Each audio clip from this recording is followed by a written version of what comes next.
बिस्मिल्लाहिर्रहमानिर्रहीम। अस्सलाम वालेकुम। आज मैं आपके लिए लाई हूँ रेस्टोरेंट स्टाइल में चिकन वेजिटेबल स्पैगेटी बनाने की रेसिपी। इसको आप 10 मिनट में बनाकर तैयार कर लें। ये बहुत ही फ्लेवरफुल और शानदार बनकर तैयार होती है। तो चलिए इसको बनाना शुरू करते हैं। सबसे पहले हम कढ़ाई में डाल देंगे 4 चम्मच ऑयल और इसको गर्म कर लेंगे। ऑयल गर्म होने के बाद हम इसके अंदर चिकन डाल देंगे।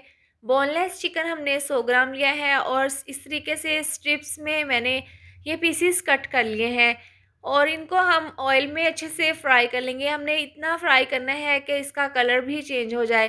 तो यहाँ पर चिकन का कलर जो है वो अच्छा खासा चेंज हो गया है और इसको हमने अच्छे से फ्राई कर लिया है। अब इसके अंदर हमने सब्जियां शामिल करनी है। तो एक अदद शिमला मिर्च और एक अदद गाजर हमने इस तरीके से लंबाई शेप में कट कर ली है। ये हम चिकन में डाल देंगे। ये डालने के बाद 1 कप बंद गोभी जिसको मैंने बारीक काट लिया है, ये डालकर इसको हम अच्छे से चिकन के साथ तमाम सब्जियों को फ्राई कर लेंगे।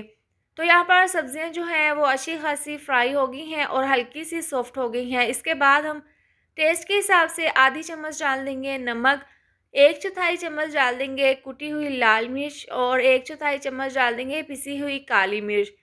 ये डालने के बाद तमाम मसालों के साथ हम इसको अच्छे से मिक्स कर लेंगे।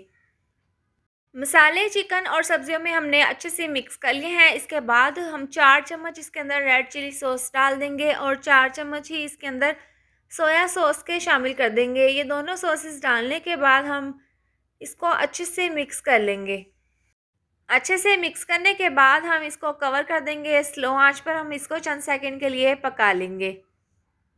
थोड़ी देर के बाद हम इसको चेक कर लेंगे और इस तरीके से हम इसको मिक्स कर लेंगे। अब लास्ट में हम इसके अंदर 4 चम्मच चिली गार्लिक टमाटो केचप के डाल देंगे। इससे स्पैगेटी का जो फ्लेवर है वो बहुत ही डिफरेंट और बहुत ही मज़े का होगा। इस तरीके से ये डालकर इसको अच्छे से मिक्स कर देंगे। अब इसके अंदर हम डाल देंगे स्पैगेटी जिसको मैंने उबाल कर रख लिया था। इसका तरीका मैंने आपको पहले भी अपनी वीडियोस में बता दिया था। उबलते हुए पानी में स्पैगेटी डालकर थोड़ा सा नमक डालकर हमने इसको उबाल लिया था। इसका पानी हमने रिमूव कर दिया था और इसको ऑयल लगाकर साइड पर रख दिया था। अब ये तमाम स्पैगेटी हम इसके अंदर डाल देंगे और इसको हम चिकन और वेजिटेबल के साथ अच्छे से मिक्स कर लेंगे। तो ये ज़बरदस्ती हमारी चिकन वेजिटेबल स्पैगेटी तैयार है। हमने इसको 10 मिनट में तैयार कर लिया है। तो इस तरह से हम इसको प्लेट में सर्व कर लेंगे। इसके साथ ही अगर आपको मेरी वीडियो पसंद आए तो इसको लाइक और शेयर करें। चैनल पर नए हैं तो इसको सब्सक्राइब कर दें और साथ दी हुई बेल को भी प्रेस कर दें ताकि आने वाली हर नई वीडियो का नोटिफिकेशन आपको मिलता रहे। अल्लाह हाफिज़।